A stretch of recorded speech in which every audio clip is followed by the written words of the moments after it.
Borja López Otelo, arquitecto por la ETSAC y trabajo aquí en La Coruña, soy de La Coruña, trabajo con Mario Movejar en las 11:30. Yo soy Alberto Alonso Oro, soy arquitecto por la ETSAC también, soy de Vigo, trabajo en La Coruña y trabajo en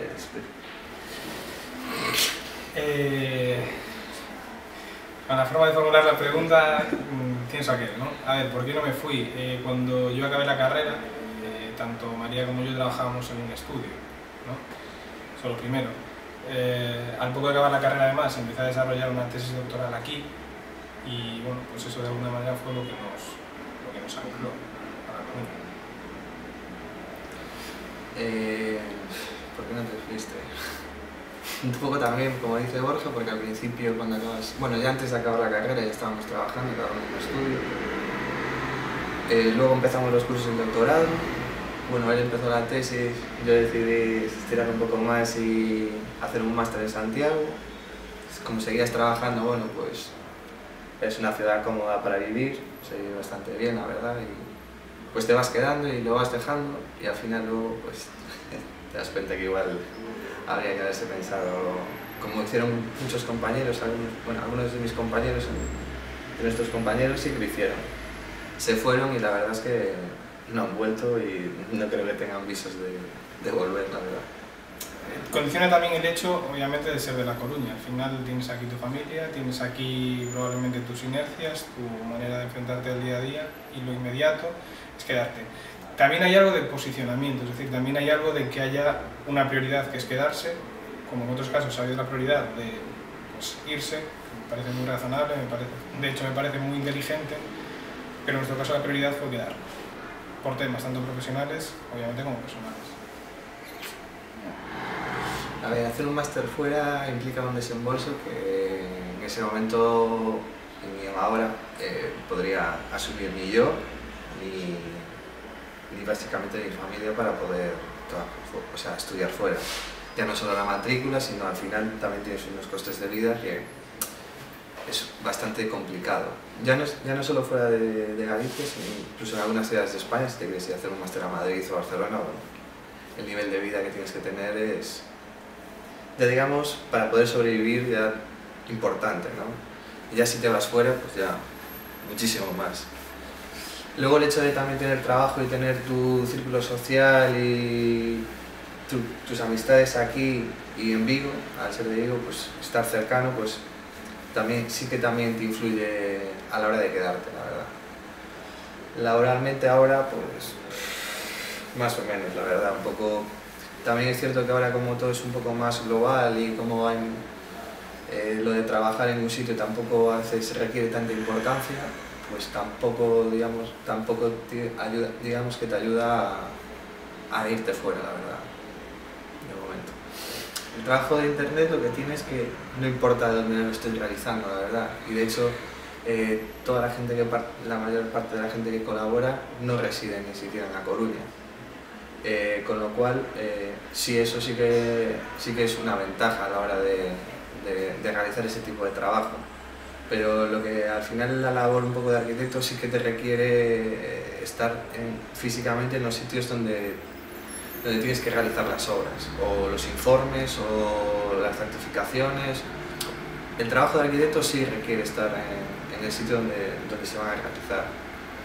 Aquí, por desgracia, la verdad, es un poco más residual ese trabajo de arquitecto y entonces se restringe más a informes, certificados energéticos y otras cosas relacionadas con la arquitectura, que al final sí que aprendes cuando sales fuera de la carrera. Sí, a ver, eso es evidente. Lo que pasa es que ahí estás dando por hecho que es la escuela la que te tiene que enseñar a ser arquitecto. Entonces, evidentemente, la figura del arquitecto no es que se tenga que redefinir, es que se está redefiniendo, por las buenas o por las malas. Pero eso es también, o sea, creo que la formación también es una labor individual. La situación en La Coruña, en Galicia y en España en general es mala, ¿no? Y es mala precisamente por algo que tiene que ver con un poco con el tema de fondo de la entrevista. Es mala porque la gente se va. Es decir, como opción individual, marcharse es lógica, es razonable, pero visto desde un punto de vista global, desde un punto de vista colectivo, o sea, de lo que representa una diáspora, digamos, para un país, para una ciudad, evidentemente eso es negativo, porque implica que se empobrece un tejido social, un tejido económico, un tejido cultural. Y decía que, llevado de hecho al caso concreto de la arquitectura, en el caso de La Coruña, de la ETSAC o de digamos, la realidad arquitectónica aquí, está derivando en que no se está produciendo realmente un cambio generacional, lo se está produciendo con cuentagotas, tanto en lo referente a la praxis como en lo referente a la docencia. A mí se me acuerda. La verdad es que me deja un poco margen para contestar la pregunta, la verdad. Entonces voy a contestar un poco. ¿Por qué la situación es mala en La Coruña? Sí, es mala igual que en cualquier otra parte de España. También yo creo que es un problema del hecho de que la gente se tenga que ir porque no hay trabajo, pero no hay trabajo no porque no haya poco, sino porque el trabajo que hay está mal remunerado, lo que eso implica que no puedas tener a gente a tu cargo para poder hacer otros trabajos. La gente está bajando mucho digamos, sus honorarios, lo que eso implica que haya que recortar, y tú recortas pues, inmediatamente en los empleados que puedas tener o en los encargos que puedas, en las colaboraciones que puedas pedir, y todo eso va influyendo a la hora de que la gente al final, como decía Borja, necesita un dinero, al final es dinero para poder subsistir y poder vivir y poder realizar su vida, y tendrá que irse a donde le ofrezcan unas mejores condiciones laborales. Mejores, que no quiere decir que sean las ideales, sino simplemente mejores de las que hay aquí. Aquí en este proyecto, digamos, No Importa, hay dos cosas, hay la necesidad y hay la oportunidad. Hay la necesidad, pues evidentemente cuando te juntas, aparte de las sinergias que pueden surgir, de las cosas contienes gastos, es una cuestión tan elemental como esa. Hay también una parte de oportunidad, es decir, ahora mismo, dentro de todo lo malo que es la crisis, alquilar un edificio entero es más asumible de lo que era hace 5 o 10 años, ¿no? Por tanto, teníamos de alguna manera esa necesidad y esa oportunidad, y por otro lado pues también había, como lo que decía antes de que había algo de posicionamiento, pues aquí también había una voluntad de ver qué pasaba si nos juntábamos muchos. No va peor que si estuviésemos separados, con lo cual ya es algo. Sí, la verdad es que lo del proyecto esto es... Pues bueno, perdón, a todo esto, o sea, nosotros con Alberto sí que es verdad que empezamos a trabajar, o sea, compartiendo estudio mucho antes del tema de No Importa y, bueno, antes de que incluso empezaras tú con Veredes. O sea, quiero decir, sí, nosotros... Incluso cuando estábamos trabajando. Sí, y nosotros hay proyectos que hacemos juntos, hay proyectos que hacemos por separado, quiero decir, hay como diferentes grados de colaboración dentro de esa especie de nebulosa que es No Importa. Sí, la verdad es que entre la oportunidad y la necesidad, pues es el espacio donde surgió esto en ese tiempo. Siempre, la verdad es que la experiencia que tenemos, la verdad es que afrontar algunos tipos de proyectos siempre de una forma colectiva siempre es mucho más sencillo y te da como una especie de confort a la hora y cierta seguridad como a la hora de poder hacer algo, ¿no? Pues estamos rodeados de más gente, no es enfrentarte tú solo contra hacer un proyecto o hacer cualquier otra iniciativa. Tienes con quién tomar el café también, claro, ¿no? Todas las mañanas, así es más con quién discutir, con quién discutes, porque la verdad es que se discute y se debate bastante y al final lo que siempre tratas es llegar a tipos de acuerdos o a puntos en común para poder avanzar el proyecto. Y otras veces no se hace porque no se ha llegado a ningún tipo de acuerdo y entonces para estar enfadado no se hace. Pero sí, la verdad es que es un...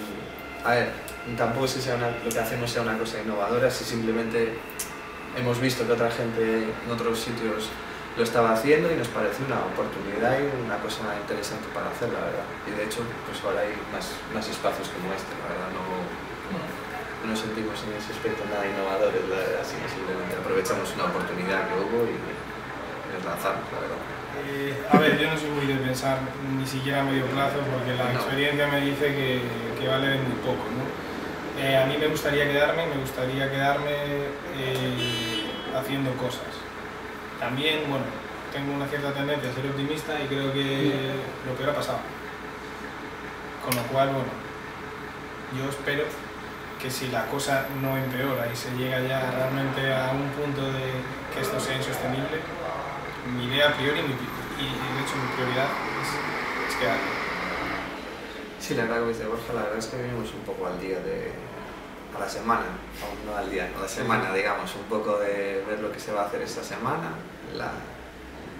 eso es, acaba la semana es el reto, ¿no? Y la siguiente es otra, y el fin de semana se piensa en lo siguiente.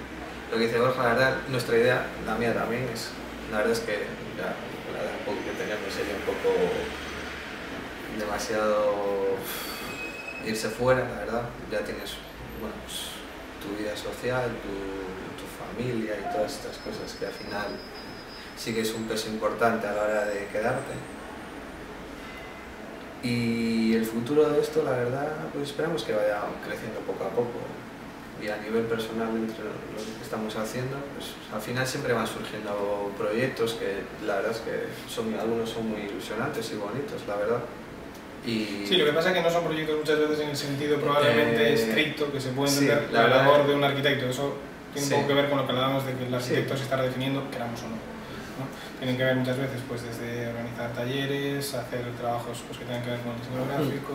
O sea, sí, la verdad es necesario realmente y algunos, abarcar otros campos. Sí, incluso algunos de rendimiento económico, digamos, sí, más que dudable, que no sabes si va a salir, si no, y entonces, pero bueno, como tiene una parte que es, lo bueno que intentamos hacer es que siempre todos los proyectos que hacemos, los hacemos primero porque nos gustan y creemos en ellos, y luego pues intentamos que tengan un rendimiento económico satisfactorio para todas las partes. En la medida de lo posible.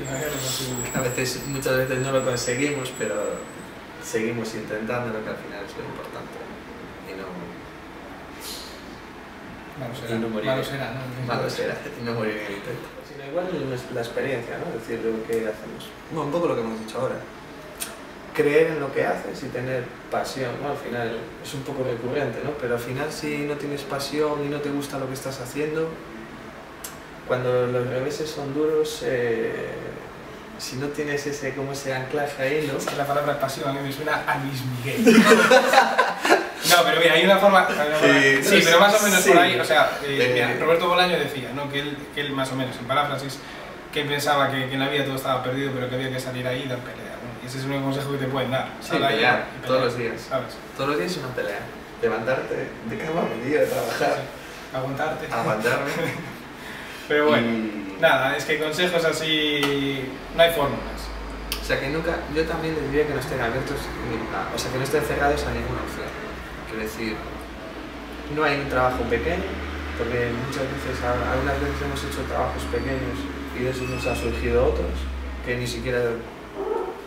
Y que al final, lo bueno que tiene la escuela es que al final te dan unas herramientas, que es el sacrificio. Que eso sí que lo vas a tener que utilizar mucho. Sí, sí. Y luego 8 años para aprender a sacrificarte también. Bueno. Pero bueno, sí, digamos que esa es la parte buena. Digamos, por sacar algo positivo, ¿no? Vamos a decir, hemos perdido 5 años de nuestra vida ahí, ¿no? Pero sí, el espíritu de sacrificio es muy importante, muy importante. Es una buena pregunta. La respuesta corta es no. Pero vuelvo a lo que te decía antes, considero que la escuela tampoco te tiene que dar toda esa formación. La escuela lo que te puede dar, creo, o lo que nos puede dar a nosotros, es una serie de parámetros, unas herramientas, con toda la variedad que eso implica, que te permitan afrontar otro tipo de problemas que ni antes nos enseñaron a afrontar aquellos con los que nos encontramos, ni creo que a vosotros os puedan... Nadie puede predecir con qué os vais a encontrar, ¿no?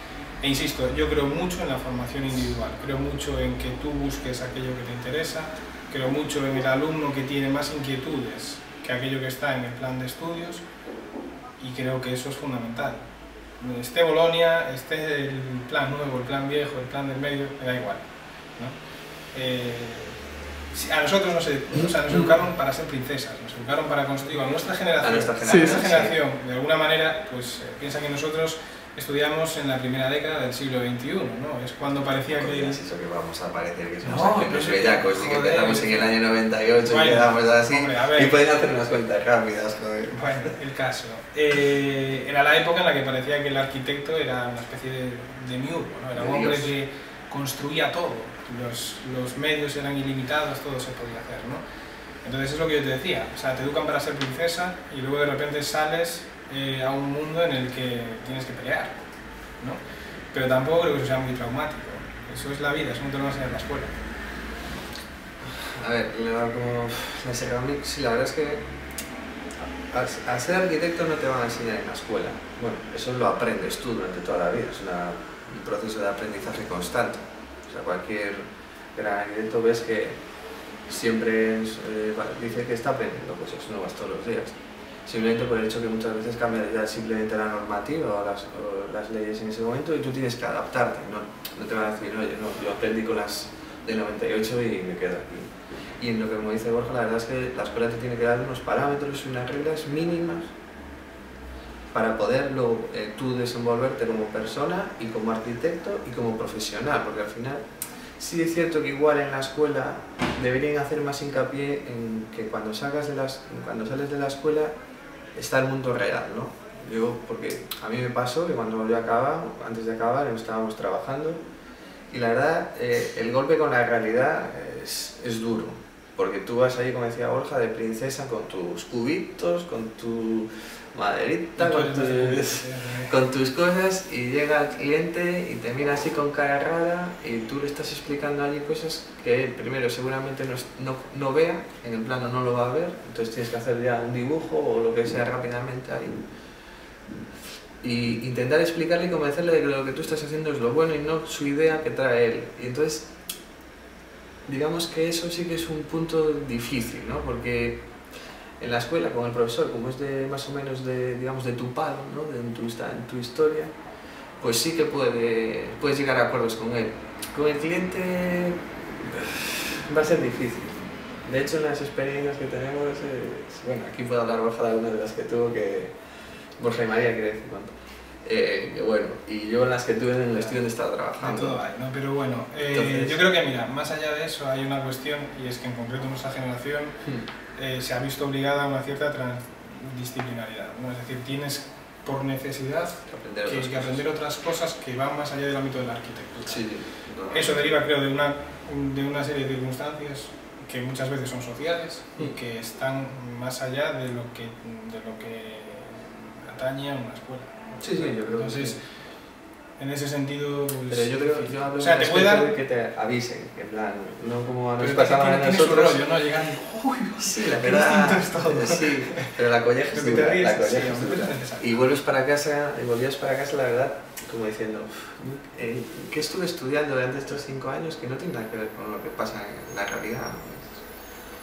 Entonces, bueno, pues siempre te dan los concursos, estas cosas para poder desarrollar ese tipo de cosas. Que no quiere decir que esto sea la realidad siempre, ¿no? Pero sí que en la escuela, como esta cosa, nos enseñan a ser princesas porque hacer una memoria constructiva o hacer un informe, ¿qué es eso? O hacer todas esas cosas. Hay muchos aspectos que en la escuela sí que no te enseñan, que no te dicen que hay, o que las obvian porque en ese momento eran unas cosas que, bueno, eso lo hace otro. Tú haz buena arquitectura, que eso es para lo que te estamos formando. Y ahora, en este momento que todo se está repensando y que está todo poniéndose en duda y todo, pues te obliga como dice Borja, a aprender otras disciplinas, a aprender de todo y estar... Mira, es que de verdad, las escuelas o las universidades, joder, son dinosaurios, pero no son por sus propias estructuras y por todo. O sea, yo por eso hago mucho hincapié en la idea de que la escuela te tiene que dar unos parámetros bajos, o sea, es necesario. Y luego eres tú quien tienes que de alguna manera, buscarte la vida. Vamos, tú, o sea, nuestra generación, quiero decirlo, ¿no? Lo tengo que hacer, y de verdad, o sea, no me parece dramático porque no creo que nadie sea tan ingenuo como para pensar que con 24 o 25 años acabas una carrera y ya sabes de todo. Cualquier cosa que te encarguen ya está aprendida. O sea, yo creo que no es así. Yo creo que la escuela tiene problemas gravísimos, pero gravísimos. Las escuelas, vamos a decir. Las escuelas, y esta en concreto, que es la que a mí me tocó sufrir. Pero creo que también hay por parte del alumnado una cierta tendencia a pensar que te lo tienen que dar todo masticado, ¿no? Y creo que probablemente en el medio pueda haber una cierta línea de acuerdo.